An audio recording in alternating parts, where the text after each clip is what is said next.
دیکھ رہا ہے. وہ بندہ ڈر گیا, یار پتہ نہیں کون ہے یہ.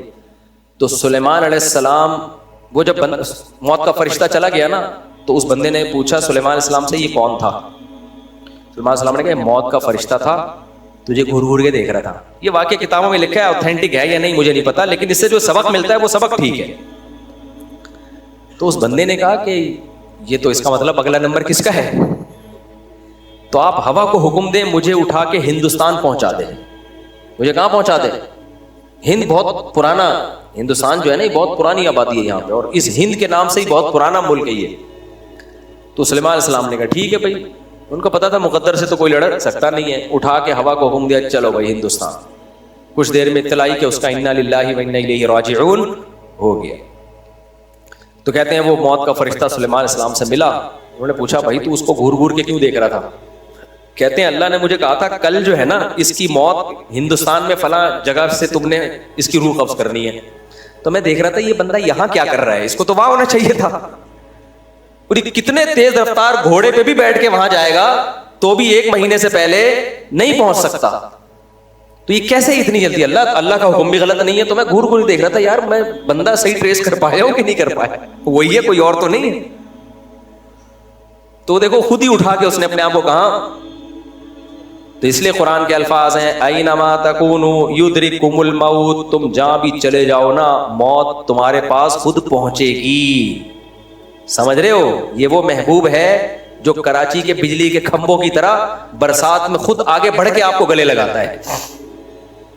خود کیا کرتا ہے, بجلی کے کھمبے نا خود آگے آ کے موسٹ ویلکم کرتے ہیں, آ جا بھائی تیرا ٹائم کیا ہو گیا ہے, پورا ہو گیا. خود چپکتے ہیں آ کے انسان سے. تو موت خود آگے بڑھ کے گلے لگاتی ہے. ہم جتنا بھاگ لیں, بعض دفعہ موت سے بچنے کے جو اسباب ہوتے ہیں نا وہ اسباب موت کا سبب بن رہے ہوتے ہیں. اچھے بھلے لوگ میں نے دیکھے فٹ فاٹ تھے, ڈاکٹر کے پاس جا کے ٹیکا لگوا کے مر گئے. میرے خود خاندان میں ایسے واقعات ہوئے ہیں, کوئی بیماری نہیں تھی, ہلکا سا بخار تھا, انہوں نے کہا چلو ایک ٹیکا لگوا لے. ابے بھائی چھوڑ دے, آرام سے بیٹھا رہے, پیناڈول کھا لے. نہیں جی بس جلدی سے ٹھیک ہونا ہے, میرا کل پیپر ہے. ڈاکٹر نے ٹیکا لگایا, وہ ریئیکٹ کر گیا, آدھے گھنٹے کے اندر موت. ڈاکٹر کا بھی قصور نہیں تھا, ڈاکٹر سے کوئی دشمنی نہیں تھی. ڈاکٹر سے رابطہ کیا, اس نے کہا بھائی لاکھوں میں کسی ایک کو ریئیکشن کا خطرہ ہوتا ہے, مجھے کیا پتا وہ لاکھوں میں ایک ہی یہی ہے. تو وہ انا للہ ہو گیا اس کا. تو ایسے بہت سے کیس ہیں. تو موت جو ہے نا, تو موت سے بڑی تو کوئی مصیبت نہیں سمجھی جاتی.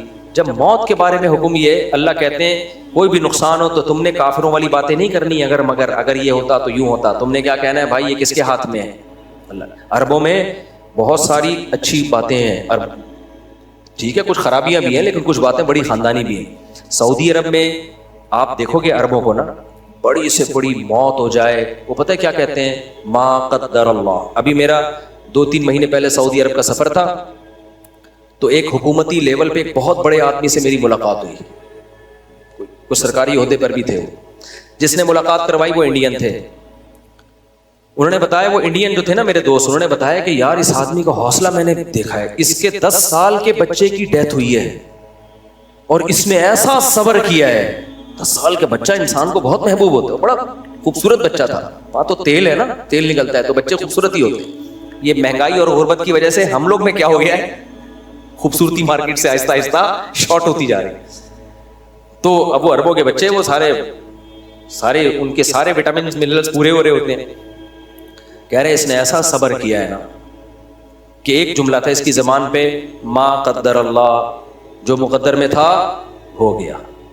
تو میں نے کہا بھائی ہم نے تو یہ اپنے حضرت سے پہلے واقعات سنے تھے. ہمارے ایک دوست نے بتایا کہ سعودی اپنے 2 بچوں کو, 2 بیٹے تھے اس کے, لے کے جا رہا ہے انگلی پکڑ کے. اچانک ایک بچے کا ہاتھ چھوٹا, وہ بھی 9-10 سال کی عمر کا ہاتھ چھوٹا, وہ غلطی سے روڈ پہ آ گیا. روڈ پہ آئے, پیچھے انتہائی اسپیڈ کے ساتھ ایک لینڈ کروزر جیسی ہیوی گاڑی, اس نے اس بچے کو اٹھا کے ہٹ کیا ہے. بچہ جا کے درخت سے چپک گیا, آن دا اسپاٹ اس کی ڈیتھ ہوئی ہے. کہہ رہے میں اس عربی کے ساتھ تھا, میں نے دیکھا کہ وہ عربی نے گیا ہے, اپنے بچے کی لاش اٹھائی اور زبان میں الفاظ تھے ما قدر اللہ, جو مقدر میں تھا ہو گیا. کہہ رہا اس کا ایسا حوصلہ. کہہ رہا وہ گاڑی والا رک گیا. اب قصور گاڑی والے کا بالکل بھی نہیں تھا, کیونکہ بچہ انگلی, وہ بچے ہوتے ہیں انگلی چھوڑ کے بھاگ جاتے ہیں, وہ روڈ پہ آ گئے, اس کا کیا قصور ہے؟ کہتے ہیں وہ گاڑی والا اترا, اس نے کہا بھائی دیت, اس نے کہا میں نے معاف کی چونکہ تمہارا کوئی قصور اس میں. تو یہ ہمارے حضرت بھی بڑے واقعات سناتے تھے عربوں کے نا. حضرت نے ایک واقعہ سنایا کہ کسی سعودی نے میری دعوت کی. اب تو آہستہ آہستہ وہاں بھی بے دینی آ رہی ہے, اب تو آہستہ آہستہ جب ظاہر ہے سیکولرزم لبرلزم آئے گا تو جو جتنا چیختا ہے نا اس کو لوگ سمجھتے ہیں یہ ہے اصل.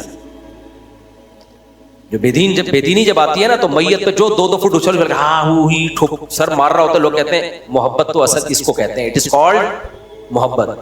حالانکہ اسلام میں چیخنا, چلانا, شور شرابہ یہ پسندیدہ نہیں ہے, صبر پہ ثواب ہے. تو ہمارے حضرت نے ایک اور واقعہ سنایا. کہتے ہیں ایک عربی نے, سعودی نے میری دعوت کی, میں بیٹھا ہوں ناشتے پہ, دعوت پراٹھا مراٹھا جو بھی ان کے زیتون میتون, ان کے کھانے ہم سے کھائے نہیں جاتے. ہم زمزم ہوٹل میں تھے حج کے موقع پہ نا 2013 میں. ہوٹل اتنا مہنگا اور اس میں کھانے زیتون اور کشمش اور انجیر اور پتہ نہیں کیا کیا. میں باہر نکلتا تھا کنی کترا کے, باہر پائے اور پراٹھے کھاتا تھا میں بیٹھ کے. میں نے کہا یار جب تک بھاری بھرکم نوالا پیٹ میں نہیں اترے ہمیں تسلی نہیں ہوتی. تو ٹھیک ہے انجیر زیتون بہت اچھی چیز ہے, لیکن ناشتے میں یار پھر اتنا چلنا ہوتا تھا حج میں. ہم نے کہا یار وہ پھر ایک بنگالی ہوٹل تھا, ہم کنی کترا کے نکلتے تھے وہاں پہ چھپڑ میں جا کے, پائے میں نا وہ ڈبو کے ہاتھ بھی, جب تک نہاری اور پائے سلیقے سے کھانے کی چیز نہیں ہے, یہ توہین ہے. جب تک نہاری میں انگلیاں نہ ڈوبے نا اچھی طریقے سے اور پائے میں انگلیاں نہ ڈوبے, چپکے نہیں, اس کا مطلب اس کو پائے کھانے کے آداب معلوم نہیں ہے. اس پہ وہ شعر صادق آتا ہے, جو ذرا سی پی کے بہک گیا اسے میں کدے سے نکال دو. یہاں اہل ظرف کا کام ہے, یہاں تنگ نظر کا گزر نہیں.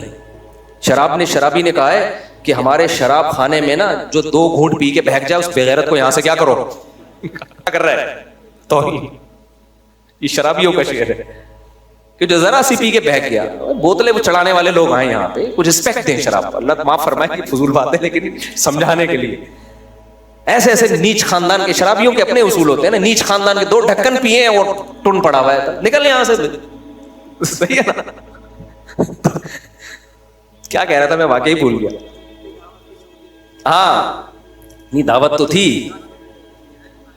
ہاں تو وہ نہاری اور پائے کا جو اصول ہے نا وہ کیا ہے, انگلیاں اس میں تیر رہی ہیں. اس میں ایٹیٹیوڈ اور آداب والے آدمی کو آپ بولیں تو نہاری مت کھا, کیونکہ ٹیسٹ آتا نہیں ہے جب تک لقمہ پوری طرح سے اس نہاری میں ڈبکیاں نہ لگائے اور پائے میں ڈبکیاں نہ لگائے. میں نے تمیز والے لوگ دیکھے یوں کر کے نہیں یوں لگا کے کھا رہے ہوتے ہیں. ابے تو کیا کھا رہا, تو روٹی کھا رہا ہے, نہاری تو خالی شو مار رہے ہیں. لیکن پہلے اچھی طرح صابن سے ہاتھ دھلوا دیں اگلے کے, ورنہ لوگ ناک صاف کر رہے ہوتے ہیں وہی ڈبو کے کھا رہے ہوتے ہیں. وہ پہلے صابن سے, شیمپو سے, صابن سے, ڈیٹول سے ہاتھ دھو لو, پھر آؤ مقابلہ کرو. تو اب حضرت بیٹھے ہوئے اس عربی کے پاس, تو اس نے کیا کیا, ایک دم فون آیا کہ آپ کے بیٹے کا ایکسیڈنٹ ہو گیا ہے, آپ کے بیٹے کا ایکسیڈنٹ. کہتے ہیں اس عربی نے کہا انا للہ و انا الیہ راجعون. کہتے ہیں میں نے کہا کیا ہو گیا, انہوں نے کہا کوئی کچھ نہیں ہوا, آپ کھانا کھائیں. ان کا یہ تھا کہ مہمان بھی ٹینشن میں آئے گا بلا وجہ. حضرت فرماتے ہیں میں نے کہا بھائی آپ کچھ تو بتائیں. اس نے کہا کچھ بھی نہیں ہے, آپ ناشتہ کریں آرام سے. حضرت کہتے ہیں مجھ سے ناشتہ حلق میں نہیں اتر رہا. میں نے کہا بھائی بتاؤ, کہہ رہے میرے بیٹے کا ایکسیڈنٹ ہوا ہے. فرمایا چھوڑو بھائی اسپتال چلتے ہیں. تو اس عربی نے بولا کہ دیکھو ہاسپٹل میں وہ ایڈمٹ ہو چکا ہے, یا تو پڑا ہوا ہوتا نا پھر ہم بھاگتے.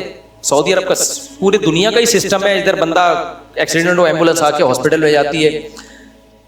ہمارے یہاں بھی ایسا ہوتا ہوگا, اللہ خیر کرے, ہوتا بھی یا نہیں بھی ہوتا, ہر طرح کا ہی ہوتا ہے. پڑے رہتے ہیں لوگ, اللہ بچائے یار. اور ہاسپٹل میں لے جا کے آدمی کہتا ہے وہیں پڑے رہتے, تو بعض دفعہ ایسا بھی ہوتا ہے. تو اس نے کہا بھائی وہ ہاسپٹل میں جا چکا ہے, اب سیو ہے, اب کیا ہے, محفوظ ہے, اب ڈاکٹروں کے حوالے ہے, ہم کیا کر سکتے ہیں. حضرت کہتے ہیں میں اس کا صبر دیکھ کے حیران ہو رہا تھا. ابے تیرے بیٹے کا ایکسیڈنٹ ہوا ہے, تو وہ کہہ رہا ہے بھائی ہو گیا نا, اب کیا کروں میں, وہی جملہ اس کی زبان پہ, ما قدر اللہ. اب ہمارے ناشتہ چھوڑ کے بھاگنے سے کوئی ٹھیک تھوڑی ہو جائے گا. اب ڈاکٹروں کے ہاتھ میں نہیں ہوتا تو ہم جلدی کرتے, ہماری تاخیر سے جان نہ نکل جائے. سعودیہ کے ہاسپٹل بھی بڑے خاندانی قسم کے ہاسپٹل ہیں بھائی, ٹریٹمنٹ اب اس کا شروع ہو چکا ہے, اب ہماری جلد بازی سے کچھ بھی نہیں. اور کہتے ہیں وہی جملہ جو عربوں کی زبان پہ ہوتا ہے, ما قدر اللہ, جو مقدر تھا وہ ہو گیا, وہ ریورس نہیں ہو سکتا. ہم اللہ کی تقدیر پہ کیا ہے, راضی. حضرت کہتے ہیں ہمارے تو نوالا اتر نہیں رہا تھا, لیکن بہرحال اس کا حوصلہ دیکھ کے ہم کیا ہوئے. حالانکہ ہمارے حضرت کا حوصلہ اس سے بھی زیادہ تھا. لیکن چونکہ سوسائٹی میں نظر نہیں آ رہا تھا تو حضرت حیران اس لیے ہو رہے تھے کہ یار یہ بھی تو بعض چیزیں، کیونکہ وہ براہ راست قرآن سمجھتے ہیں نا. ہم تو مذہبی اسکالر سے سنتے ہیں نا قرآن، تو مذہبی اسکالروں میں کوئی صحیح بھی بیان کر رہے ہوتے ہیں، لیکن بعض لوگ اپنا ایک مائنڈ سیٹ لے کے ہر چیز کو اس پہ فٹ کر رہے ہوتے ہیں، تو اس سے قرآن کی حقیقی تعلیمات سامنے نہیں آتی پھر. تو اس لیے جلد بازی میں یہ بھی داخل ہے کہ آپ مشوروں کے بغیر فیصلہ کرو، پھر جب انجام میں آپ کو برا انجام ہو تو آپ کس کے کھاتے میں ڈال دو؟ تقدیر کے. اب اگر وہ سعودی کی غلطی سے ایکسیڈنٹ ہوا ہوتا ہے نا، پھر ما قدر اللہ کہنا بنتا نہیں ہے. بغیر لائسنس کے بیٹے کو گاڑی دے کے چلا دیا ہوتا ہے بھائی، سکھائی نہیں ہوتی اور کہا تجربہ کر، پھر ایکسیڈنٹ ہوتا، کہتے کوئی بات نہیں، ما قدر اللہ. ما قدر اللہ نہیں، نالائق، جب گاڑی چلانا آتی نہیں تھی اس کے حوالے کیوں کی، روڈ پہ بھیجا کیوں اس کو؟ سمجھ میں آ رہی ہے بات؟ تو جب آپ اپنے قواعد پورے کریں اس کے بعد فیصلہ کریں، پھر نتیجہ کس پہ چھوڑ دیں؟ اللہ پہ. کیونکہ ہماری نہیں چلے گی، چلے گی کس کی؟ اللہ کی. اگر ہماری چل رہی ہوتی تو سارے کامیاب ہو جاتے ہیں. اللہ کہتے ہیں عمل الانسان ما تمنا، یہ تھوڑی کہ تم جو چاہو گے تمہیں ملے گا، تمہاری چاہتوں کے خلاف بھی بہت کچھ ہوگا. اللہ سے دعا یہی کرنی چاہیے اللہ ہماری جائز چاہتیں پوری کرے، کامیابی کے اسباب بھی، اور اللہ سے دعا مانگنی چاہیے اے اللہ ہم میں صبر کی طاقت نہیں ہے، ہمارا صحابہ جیسا حوصلہ